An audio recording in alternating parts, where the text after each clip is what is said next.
1990년 8월 바로 독일이 독일되기 2달 전에 독일에 있는 우리 한국 대사관에 이제 근무를 시작하게 됐습니다. 그래서 3년 동안 현장에서 독일 통일의 과정을 지켜볼 수 있는 기회가 있었는데 그것이 벌써 24년이 지났습니다. 그 후에 한국에 돌아와 보니까 독일 통일에 대해서 우리가 잘못 알고 있는 것도 엄청 많고 또 특히 독일 통일 후유증 문제, 또 갈등 문제 이것은 우리 사회에 큰 영향을 미쳤다고 생각합니다. 그래서 오늘 분단 국가의 통일 이후 사회 갈등과 국민 통합 사례 이걸로 발표한 걸 참 의미 있다고 생각을 하고요. 제가 독일에서 듣고 배우고 본 것을 여러분들한테 다 말씀드리도록 하겠습니다. 우선 분단국 통일 문제 가운데서 가장 중요한 문제 중에 하나가 바로 통일 후의 갈등 해소와 국민 통합 문제입니다. 왜냐? 통일 후에 갈등이 많아지면 국민 분열 이야기가 되고 그러하다 보면 예멘같이 재분단되거나 하는 다시 통일의 의미가 매우 퇴색되는 그런 결과를 갖고 옵니다. 그것뿐이 아닙니다.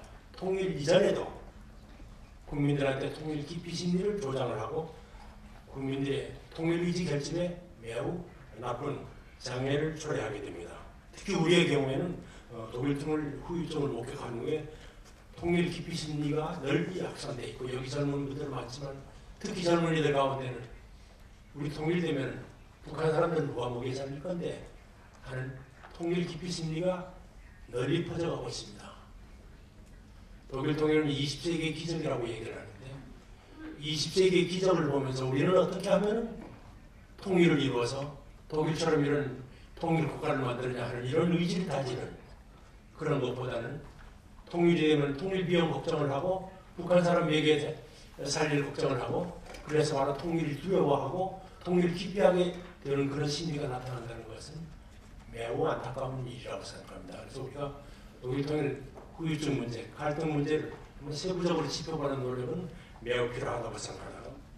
그래서 통일 및 통합 과정에서 발생하는 갈등 내용, 해결 노력 및 국민 통합 실태를 살펴보고 한반도 통일의 시사점을 찾아보고자 합니다. 그런데 제가 통일국가 중에서 베트남이 있고 예멘이 있는데 그걸 왜 제외하느냐 하니까 바로 베트남 무력 통일 사례고 또 예멘도 1990년대에 평화 통일됐다가 1994년도 다시 전쟁을 치르고 통일이 됐기 때문에 무력 통일 사례라고 할 수 있습니다. 그래서 그러고 무력 통일 사례일 뿐만 아니라 이 두 나라의 경우에는 통일 이후에 국민 통합과 갈등 해소를 위한 진지한 노력이 결여되어 있던 그런 나라들이었습니다. 그래서 우리한테 별로 참고할 게 없다고 생각했던 반면에 홍콩은 우리가 점진적인 통일을 한다고 그러면 그때 많이 참고할 수 있는 사례라고 생각해서 이 두 가지 사례를 연구 대상으로 삼았습니다. 우선 독일의 사례에 대해서 말씀드리겠습니다. 우선 독일 통일 후유증과 사회적인 갈등 내용입니다. 여러분들 잘 아시다시피 독일에서는 정치 군사적인 통일 후유증, 갈등 문제는 거의 없었습니다. 그리고 경제적인 후유증, 사회적 심리적 후유증만이 상당히 부각이 됐습니다. 왜냐하니까 독일 통일은 동독 주민의 자유의사와 또 동독 주민들의 이익이 100% 반영된 가운데 민주적인 방법으로 합의 통일을 이루었기 때문입니다. 특히 독일 경우에는 소득이 발전된 사회보장제도와 동독의 바로 이식이 돼서 동독 주민들의 기초적인 생계를 확실하게 보장함에 따라서 여러 가지 갈등이 다른 나라에 비해서는 푹 줄었다고 생각합니다. 그래서 어찌 보면 독일 경우에는 갈등이라기보다는 불만이 불만이라는 용어가 더 적합하게 사용되지 않나 이렇게 생각합니다. 우선 심리적인 후유증이라고 할까 갈등을 살펴보면 동독 사람들이었습니다. 소득 체제에 적응하는 게 매우 어렵습니다. 얼마나 어려운가 하니까 물론 직업을 선택하고 학교를 선택하고 이런 걸 말할 것도 없고 자동차 도로에서 차가 고장이 나면 삼각대를 받쳐놓는데 삼각대 놓는 위치하고 크기도 다 다르고요. 야간에서 빵을 굽는 규정도 다 다르고요. 굴뚝 소재하는 규정도 다 다릅니다. 그러니까 그 서독체제에 적응해 나가는 동독 사람들이 얼마나 큰 어려움을 겪겠습니다. 그것뿐이 아닙니다. 잘 사는 서독 사람들을 보고 상대적으로 박탈감을 느끼기도 하고 열등의식을 갖기도 합니다. 그래서 2등 국민의식이라는 얘기가 널리 퍼져 있고 또 실업의 공포 그리고 또 생각보다는 동독 경제가 서독만큼 그렇게 신속하게 발전하지 못한다는 데 대해서 여러 가지 불만이 있었습니다. 또 서독 국민들로서는 사회보장 혜택이 축소가 되어 세금이 높아지고 또 동독 사람들이 게으르다고 생각되고 또 주면 줄수록 점점 더 많이 달라고 요구하는 게 이런 것들이 믿게 생각이 됐습니다. 그리고 또 부분적으로는 동독 사람들이 질서의식이 조금 없어서 무질서한 행동하는 것도 서독 사람들의 눈에 많이 거치는 모습이었습니다. 그런데 독일 통일의 갈등을 어떻게 예방하느냐 하니까 가장 중요한 것은 바로 갈등은 독일 통일 후에 한 조치가 아니라 대부분 경우 통일이 되기 전에 통일 조약에 갈등 예방하기 위한 여러 가지 확실한 조치들이 이게 취해져 있다는 것을 우리가 상기할 필요가 있습니다. 먼저 화폐경제사회통합조약 시에는 동독의 요구를 대부분 수용했습니다. 제가 동독의 마지막 총리를 했던 통일협상을 했던 로터트 리디에를 총리하고 제가 두 번에 걸쳐서 8시간을 만나서 대화를 하는 적이 있는데 통일협상 시에 당신들이 요구 중에서 관찰하지 못한 게 뭐냐 그러니까 딱 3가지를 들었습니다. 먼저 국기세를 제정하는데 그게 안 됐다. 그다음 국가를 새로 제정하자는데 그게 안 됐다. 그다음 문화 업무를 지방정부에 하지 말고 연방정부의 업무라고 하자고 그랬는데 그게 관철되지 않았다. 그 나머지는 자기들 요구사항이 다 관철됐다고 그랬습니다. 바로 이런 과정에서 보면 독일 통일은 갈등이 상당히 적을 수 있는 그런 여건에서 출발했다고 볼 수 있습니다. 그래서 특히 갈등의 소지가 있는 문제에 대해서는 통일조약이라든가 이런 상세한 절차를 규정해놨습니다. 그리고 아까 얘기한 대로 말씀드린 대로 동독 서독 법 중에서 동독 사람들이 적응하기 어려운 법제도는 그것을 3년 내지 5년 적용을 유예하는 그런 규정을 딱 만드는데 그게 우리 인쇄를 하면 한 600페이지 됩니다. 상세하게 규정을 해서 동독 사람들이 어려움을 덜어줄 수 있도록 이렇게 배려를 했습니다. 그것이 바로 통일 후에 갈등 완화에 크게 기여했다고 생각합니다. 그 다음 과거 청산 경우에도 우리 통일이 되면 북한 사람 어떻게 할 거냐, 북한 고위층 어떻게 할 거냐 얘기 많지만 독일 경우에는 명확하게 했습니다.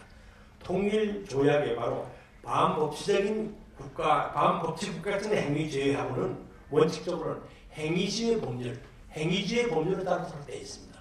그러니까 분단 시에 동독에서 범죄가 되지 않았던 일은 통일돼서 범죄로 인정하지 않는다는 겁니다. 그래서 바로 공산당 잔당이었던 민사당들이 많이 의회에도 진출했고 그리고 동독 주민의 의사를 대변할 수 있는 이런 기구가 됐습니다.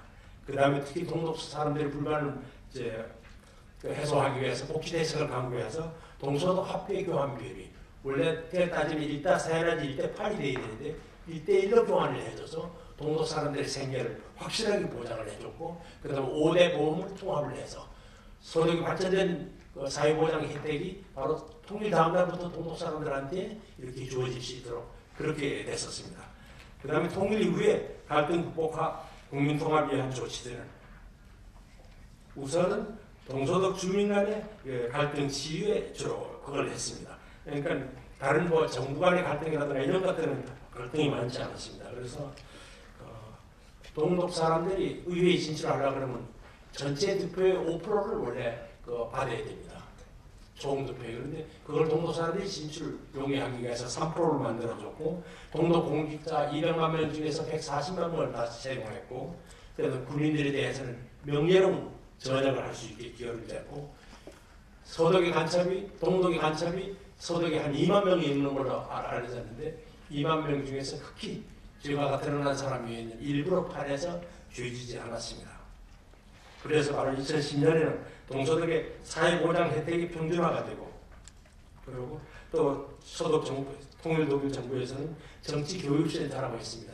그런 걸 통해서 국민들한테 많은 교육을 해서 동독 사람들한테는 민주시민 교육을 시키고 또 서독 사람들한테는 바로 통일의 의의, 통일의 중요성 이런 것을 교육하는 그런 교육을 했습니다. 그런데 결론적으로 평가해보면 독일 경우에는 대부분의 갈등을 극복했습니다. 2012년 현재로 동독 사람들의 임금이 서독 사람들의 83% 수준에 도달했습니다. 동독 시절이 좋았다고 생각하는 사람은 70%가 되지만 동독 시절로 돌아가고 싶은 사람은 20%밖에 되지 않습니다. 더군다나 2등 국민의식에 시달렸던 동독 국민들도 지금 가욱 대통령, 메르켈 총리, 히어제 전 하원 의장 이런 사람들이 바로 통일 독일의 지도자로 고생을 했습니다. 그리고 이제 동독 사람들은 바로 자유와 풍요를 만끽하고 있고 지금 남은 문제점들은 독일 사람들한테 물어보면 이렇습니다. 이제 남은 문제점들은 인간 사회에 어디나 있을 수 있는 그런 갈등이고 갈등 문제다 이렇게 봅니다. 이런 점에서는 독일의 통일 후이점은 대단히 시유가 되고 갈등도 이제는 매우 인간 사회에 어디서 있는 그런 통일 정도에 그치고 있다고 봅니다. 그 다음 홍콩 사례를 말씀드리겠습니다. 1997년도 홍콩이 이제 중국에 반환된 후에 여러 가지 갈등이 있었습니다. 중국 정부하고 홍콩 시민 간의 갈등, 이건 주로 자치권에 관한 갈등이고요. 홍콩 정부하고 홍콩 시민 간의 갈등, 홍콩 시민들이 홍콩 정부가 중국에 꼭 똑같이 노릇을 하고 있다고 해서 불만을 표시를 했습니다. 홍콩 시민하고 중국 시민들, 중국인 간의 갈등은 홍콩 중국 사람들이 말해서 부동산이 과열되고 제조업이 공동화되고 홍콩 달러 가치가 저하가 되고 실업이 증가가 되고 홍콩에 있는 물건을 싹쓸이해가고 무질서하고 이것들이 갈등인데 가장 큰 갈등은 바로 중국 정부하고 홍콩 시민 간의 자치권을 둘러싼 갈등하고 홍콩 시민하고 중국인들 간의 갈등 이런 것들입니다. 그 다음에 요즘은 친중국 홍콩인과 반중국 홍콩인 간의 갈등이 또 있습니다. 예전에 우산혁명이 났을 때 여러분들 다 보셨죠. 반환협정에 보면 갈등을 치유할 수 있는 여러 가지 조항이 있습니다. 우선 일국 양제, 홍콩의 체제를 그대로 인정하도록 되어 있습니다. 그래서 상당한 자치권을 보유하도록 되어 있고요. 홍콩 특별행정부 기본법 5조에 보면은 자본주의 제도와 생활 방식을 50년간, 적어도 2047년까지 운영할 수 있도록 그렇게 되어 있습니다. 그 다음에 행정장관을 직선제를 약속을 했는데 그게 좀 되지 않아서 문제거리가 됐고요. 그러면 인수한 후에는 갈등 완화하기 위해서 뭔가 하니까 가급적이면 홍콩 사람들이 싫어하는 거, 반대하는 거, 시위하는 것을 중국 사람들이 이걸 해야 된다 생각하면서도 그런 걸 양보했습니다.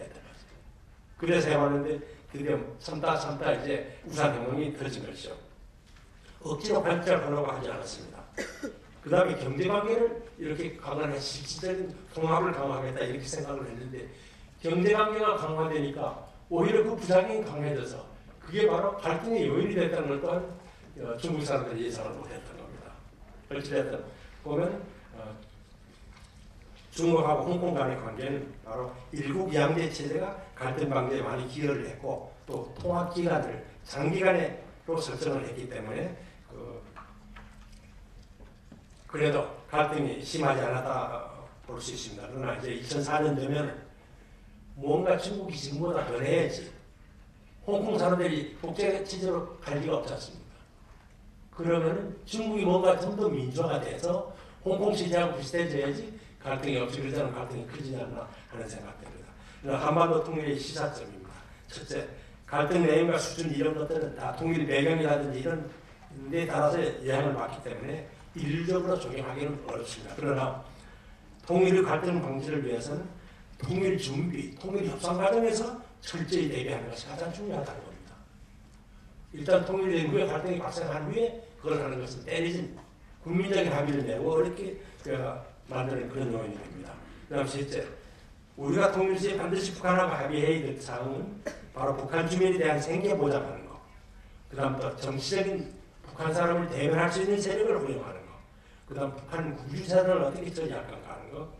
그 다음에 북한 지역에 적용할 우리 남한법의 유예기간을 어떻게 할 건가 그런 것들. 그 다음에 과거 청산 이런 데 대한 원칙을 작성하는 게 중요합니다. 그리고 네 번째는 가장 중요한 것이 바로 통일 후유증. 예방을 위해서는 경제력이 가장 중요한 겁니다. 먹고 사는 문제, 경제가 사실은 중요한 갈등의 원인이 되기 때문입니다. 결론 말씀드리겠습니다. 우리 통일 후유증, 갈등 얘기하지만 어찌 보면 이것은 준비 없는 통일 때문이 아니라 어찌 보면 통일 시에는 반드시 거쳐야 할 이미 분단과 더불어 바로 잉태된 분단 후유증이라고 할 수 있습니다. 그래서 일종의 전혀 갈등 없는 통일이 있을 수 없다. 그리고 어찌 보면 통과의례 같은 성격이 있다는 것을 잊지 말아야 할 것입니다. 또 여러분 통일 비용하는 것은 통일 하나를 만들거나 통일 비용을 비축하는 것보다는 경제 펀더멘털을 강화하고 재정의 건전성과 탄력성을 확보하는 노력이 더 중요하다고 생각합니다. 그럼 외국의 자본을 들고 투자를 유치해서 충분히 좋은 경제적인 효과를 낼 수 있습니다. 그러나 무엇보다 중요한 것은 제가 동독 마지막 총리했던 로타스 메디치 총리의 얘기 감명 깊게 들었습니다. 나눔을 통해서만 극복될 수 있다는 것입니다. 분단은 바로 분담을 통해서 극복될 수 있다는 얘기입니다. 바로 우리 앞으로 통일되면 환영과 나눔의 자세, 이것이 바로 갈등을 해결하는 마법의 열쇠라고 생각합니다. 우리가 지금부터 그런 환영과 나눔의 자세를 익히는 이런 데 대한 우리의 마음가짐을 넓혀나가는 것이 젊은이들이 앞으로 통일 후유증을 덜 겪게 되는 그런 가장 좋은 방법이 아닌가 생각합니다. 이상입니다.